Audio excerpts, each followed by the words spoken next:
சிங்கப்பெண் channel நேயர்கள் அனைவருக்கும் வணக்கம். லாஸ்ட் வீடியோவோட கண்டினியூஷன் தாங்க இந்த வீடியோ. அகஸ்தியர் கூடத்தில் 2வது நாள் 3வது நாள் இதுதான் பதிவு தான் பார்க்க போகிறோம். வீடியோக்குள்ளே போகிறதுக்கு முன்னாடி ஃபஸ்ட் டைம் நீங்கள் நம்ம சேனலில் பார்க்குறதா இருந்தால் மறக்காமல் சப்ஸ்கிரைப் பண்ணிவிட்டு நோட்டிஃபிகேஷன் பெல் பட்டன் கிளிக் பண்ணிக்கோங்க. இப்போ வாங்க வீடியோக்குள்ளே போகலாம். நாங்கள் போன அன்றைக்கி நைட்டு வந்து எங்களுக்கு இது தான் கிடச்சிச்சு. முதல் நாள் ராத்திரி வந்து இந்த மாதிரி கஞ்சி சோறு கொடுத்துருந்தாங்க.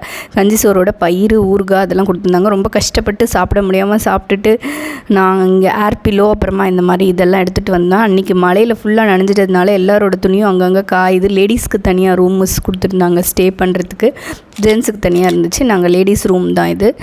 நாங்கள் எல்லாருமே நைட்டு தூங்கிட்டோம். தூங்கி எழுந்து அடுத்த நாள் காலையில் ட்ரக்குக்கு ரெடி ஆகிட்டோம். அடுத்த நாள் காலையில் பூரி கொடுத்தாங்க. என்னால் வீடியோ எடுக்க முடியாத காரணத்தினால நான் வந்து எடுக்கலை. பூரியை சாப்பிட்டுட்டு அப்புறமா நாங்கள் நடக்க ஆரம்பிச்சிட்டோம். பூரியும் அப்புறம் பட்டாணியும் கொடுத்தாங்க. இவங்க எல்லாருமே வேக வேகமாக போக ஆரம்பிச்சிட்டாங்க. நான் வீடியோஸ் ஃபோட்டோஸ்லாம் எடுத்துகிட்டு வரதுனால எனக்கு கொஞ்சம் டைம் ஆகிடுச்சு. இந்த மாதிரி ஒரு இடத்துல தான் நம்ம பிரிஞ்சோம் முதல் நாள். இந்த பக்கம் நேராக போனால் அதிரமலை பேஸ் கேம்ப் வருது, மேலே போனால் அந்த அகஸ்தியரை பார்க்குற வழி வருது. ஸோ மேலே தான் எல்லோரும் போகிறாங்க. எல்லோரும் கொஞ்சம் வேகமாக போயிட்டாங்க. நம்ம ஃபோட்டோஸ் வீடியோஸ் எடுக்கிறதுனால கொஞ்சம் லேட்டாக டே வந்து பார்த்திங்கன்னா நம்மளோட ஸ்பீடு தகுந்த மாதிரி வரதுக்கும் ஆளுங்க இருந்தாங்க. இந்த மாதிரி டீப் டென்ஸ் அடர்ந்த காட்டுப்பகுதி வனப்பகுதிக்குள்ளே கொஞ்சம் நடக்கணும். நடந்துட்டு அதுக்கப்புறம் பார்த்திங்கன்னா பெரிய பெரிய பாறைகள், ஆளுயிர பாறைகள் எல்லாம் தாண்டி அப்புறம் 3 கயிறு இருக்குது, அதெல்லாம் தாண்டி போனோம். இது ஒரு சவாலான பகுதின்னு சொல்லலாம். 2வது நாள் ட்ரெக்கிங்கு. அதனால தான் என்னால் நிறைய பார்ட் வந்து வீடியோ எடுக்க முடியல. 2வது நாள் போகிற வழியிலெல்லாம் பாருங்கள் எவ்வளோ அழகாக இருக்குது. இந்த மாதிரி தண்ணிகள், நீரோடைகள் எல்லா இடத்துலையுமே. ஒரு சில இடத்துல தான் தண்ணி வரும்னாங்க, அங்கே மட்டும் வாட்டர் பாட்டில் எடுத்து ஃபில் பண்ணிக்கோங்கன்னு சொன்னாங்க. நாங்கள் எடுத்துகிட்டு போனோம். ஒரு கடைசியில் இந்த இடத்துல பொங்கல் பாறான்ற இடத்துல வந்து எங்களை நிற்க வச்சுட்டு கொஞ்சம் ரிலாக்ஸ் பண்ணிவிட்டு அதுக்கப்புறம் நடங்கன்னு சொன்னாங்க. ரிலாக்ஸ் பண்ணாதவங்க எல்லாமே நடந்து வேக வேகமாக போயிட்டு இருந்தாங்க. அதோ பாருங்கள், தெரியுது பாருங்கள் பொதிகை மலை. அங்கே தான் நம்ம போகிறோம் இந்த மேகத்துக்கிட்ட அப்படின்னு சொன்னாங்க. எனக்கு பார்க்கவே ஆசையாக மலை உச்சியிலே புறப்படும் தென்றல் மாதிரி அந்த மேக கூட்டத்துக்கு நடுவில் போய் நம்ம அந்த அகஸ்தியரை தரிசிக்க போகிறோன்னே ரொம்ப பரவசமாக இருந்துச்சு எனக்கு. அதே டைமில் உடம்புல லைட்டாக அலுப்பு தென்பட்டுச்சு. இந்த இதுக்கு போகிறதுக்கு முன்னாடி இந்த காட்டுப்பகுதியில் நடந்து வரும்போது எனக்கு வந்து அகஸ்தியர் உருவம் வந்து கண்ணுக்கு தெரிஞ்சுது. அது ஒரு மிகப்பெரிய அருளாக நான் நினச்சி சந்தோஷப்படுறேன். அதுக்கப்புறமா பார்த்திங்கன்னா இந்த மாதிரி ஒரு இடம், இந்த இடம் பார்க்கவே ரொம்ப ரம்மியமாக இருந்துச்சு. அங்கேருந்து இந்த 2ஆம் நாள் பார்த்திங்கன்னா ஹைக்கிங்குன்னு சொல்கிறாங்க. ட்ரக்கிங்கிறத விட ஹைக்கிங்குன்னு சொல்லலாம். ஏன்னா ஆளுயர பாறைகள், பெரிய பெரிய மரங்கள், இதெல்லாம் கஷ்டப்பட்டு நம்ம கடக்க வேண்டியிருக்கும். இது எல்லாமே கடந்தால் தான் நம்ம 6000 அடி மதிப்புள் உயரத்தில் இருக்க அகஸ்தியரை தரிசிக்க முடியும். இது தாமிரபரணி, தமிழ்நாட்டில் ஓடக்கூடிய தாமிரபரணி உற்பத்தி ஆகிற இடம் இது தான் அப்படின்னு சொன்னாங்க அங்கே இருக்கவங்க. இங்கே நிறைய பேர் வந்து குளிக்கக்கூடாது அப்படின்னு சொன்னாங்க. ஏன்னா இது தாமிரபரணி உற்பத்தி ஆகிற இடம், இங்கேருந்து தான் தமிழ்நாட்டுக்கு போகுதுன்ட்டு. அதனால் யாருமே இங்கே 2வது நாள் குளிக்கலை. இங்கே வந்து ஃபுல்லாக இந்த இடத்துல ஃபுல்லாக பார்த்துட்டு இது பொங்கலப்பாறை அப்படின்னு சொல்லி ஒரு இடம். இங்கே இதுக்கப்புறமா தண்ணி கம்மின்னாங்க. அதுக்கப்புறம் அகஸ்தியர் வந்து இந்த இடத்துல தான் உரல் பயன்படுத்தி கூட வந்த கைடன் நாங்கள் எல்லாமே சொன்னாங்க. இந்த உரலுக்கு ஒரு குளவி உண்டு, அது எங்கேயோ தூக்கி போட்டாங்கன்ட்டு அகஸ்தியர் பயன்படுத்திய உரல், அகஸ்தியர் காலத்துலேருந்து சித்த மருத்துவத்துக்காக பயன்படுத்திய உரல் அப்படின்னு சொன்னாங்க.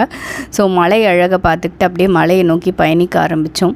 இந்த மலையோட அழகு, இயற்கை அழகும், இந்த மலையில் இருக்க மர்மங்கள், இதில் சித்த மருத்துவங்கள், இது எல்லாமே தேடி புறப்பட ஆரம்பித்தோம். இதில் எங்களுக்கு வந்து பார்த்திங்கன்னா இதுக்கு விடையே தெரியாமல் போய்கிட்டே இருந்தது. இந்த பாதை கடினமான பாதைகள், ரொம்ப சவாலான பாதைகள் எல்லாம் தாண்டி கடைசியாக கிட்டத்தட்ட இந்த 6000 அடி உயரத்துள்ள பொதிகை மலையை உயரத்தை வந்துட்டோம்.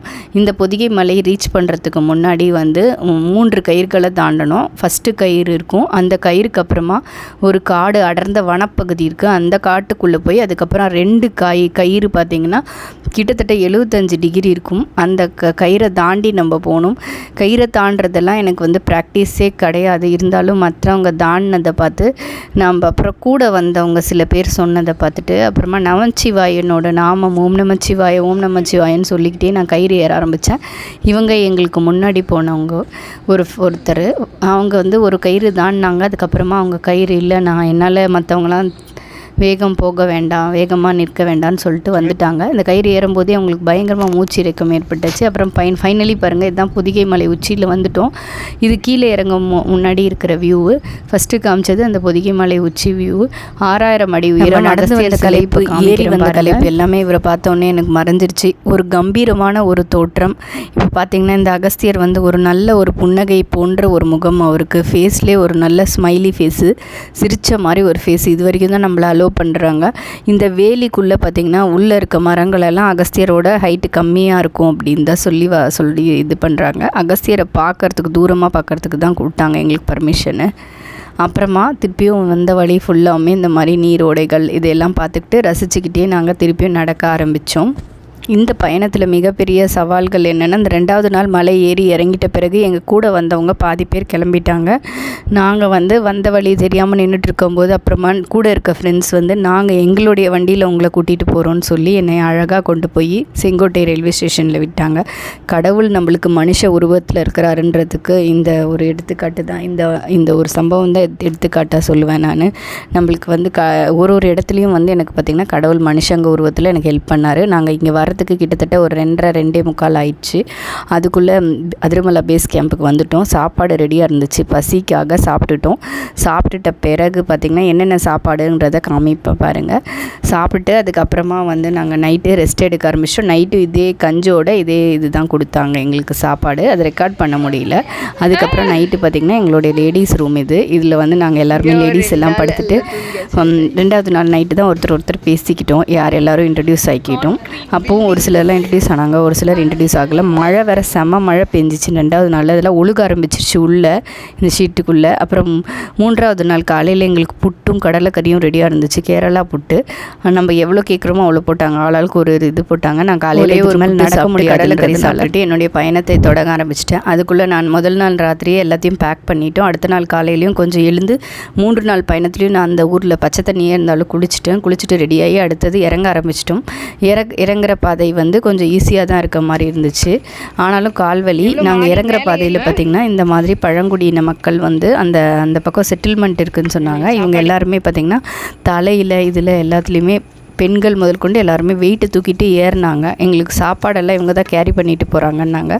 அது கேட்கவே ரொம்ப சந்தோஷமாக இருந்துச்சு. நம்ம பேக்கை தூக்கிட்டு போக முடியாமல் நம்ம கஷ்டப்பட்டுட்ருக்கோம், இவங்க சிலிண்டர் சாப்பாடு இது எல்லாமே நம்மளுக்காக சுமந்துட்டு போகிறாங்கன்னு நினச்சி அவங்களுக்கு சல்யூட் அடித்தாச்சு. அதுக்கப்புறம் வழியில் பாருங்கள் யானை சாணி போட்டிருக்கு ஃப்ரெஷ்ஷாக. பாதையில் யானை போன பாதையில் நாங்கள் போயிருக்கோன்றது தெரிஞ்சிச்சு. இல்லை சொல்லுங்கள், கமெண்ட்டு கிளியர் பண்ணுறதுக்குன்னே ஒரு வீடியோ கொடுக்குறேன். கடவுள் மனுஷங்க ரூபத்தில் ஹெல்ப் பண்ணுவாருன்னு இந்த கைடன்னா மூலியமாக எனக்கு ஹெல்ப் பண்ணார். அந்த கைடன்னா முதல் நாள்லேருந்தே எனக்கு ஹெல்ப் பண்ணார், ராஜேந்திரன்னா. அதுக்கப்புறம் பார்த்திங்கன்னா இந்த தம்பி பேர் குமார், இவர் தூத்துக்குடி. இவர் அட்டைப்பூச்சி கடிச்சவங்களுக்கு எல்லாத்துக்குமே ஹெல்ப் பண்ணார். வழியில் நின்று எல்லாருக்குமே ஓடோமாஸ் கொடுத்து தடவி வச்சார். 2வது நாள் நாங்கள் 3வது நாள் திரும்பி வரும்போது ஓடோமாஸ் தடவுனதுனால அப்புறம் உப்பு தண்ணி கரைசல் வச்சுக்கிட்டே இருந்தார், அட்டைப்பூச்சி டக்குன்னு அது மேலே ஊற்றி விட்றதுக்கு. அதனால் 3வது நாள் எங்களுடைய பயணம் கொஞ்சம் தப்பிச்சுட்டு நாங்கள் ஒரு வழியாக அதிரமலை பேஸ் கேம்ப்லேருந்து கீழே இறங்கி போனக்காடு வந்துட்டோம். அங்கேருந்து எங்களுக்கு ஒரு வண்டி செங்கோட்டையில் விட்டுடுச்சு. செங்கோட்டையிலேருந்து ட்ரெயின் ஏறி சென்னைக்கு வந்துட்டேன். என்னுடைய பயணம் இந்த ஆன்மீக பயணம் ரொம்ப சிறப்பாக அமைச்சதுக்கு சிவன் மற்றும் அகத்தியர் 2 பேருமே துணை இருந்தாங்கன்ட்டு தான் நான் முழுசாக நம்புகிறேன். மனித உருவில் அவங்க ஒருத்தரும் ஒரு மாதிரி ஹெல்ப் பண்ணாங்க. இல்லாட்டி தனியாக ஒரு பெண் பயணிக்கிறதுன்றது லேஸ்பட்ட விஷயம் இல்லை. அவங்க 2 பேரும் கூட இருந்ததுனால, கடவுள் 2 பேரும் கூட இருந்ததுனால தான் நம்ம பயணித்தோம். இந்த வீடியோ உங்களுக்கு எல்லாருக்கும் பிடிக்கும்னு நினைக்கிறேன். லைக் பண்ணுங்கள், ஷேர் பண்ணுங்கள், சப்ஸ்கிரைப் பண்ணி வச்சுக்கோங்க. உங்களுடைய டவுட் என்னவாக இருந்தாலும் என்கிட்ட கமெண்ட் பாக்ஸில் கமெண்ட் பண்ணி கேளுங்க. நான் அகஸ்தியர் கூடம் பற்றி எல்லா டவுட்டும் உங்களுக்கு சொல்கிறேன். மீண்டும் அடுத்த பயணப்பதிவுடன் சந்திக்கலாம். அதுவரை உங்களிடமிருந்து விடை பெறுவது உங்கள் சிங்கப்பெண். நன்றி, வணக்கம்.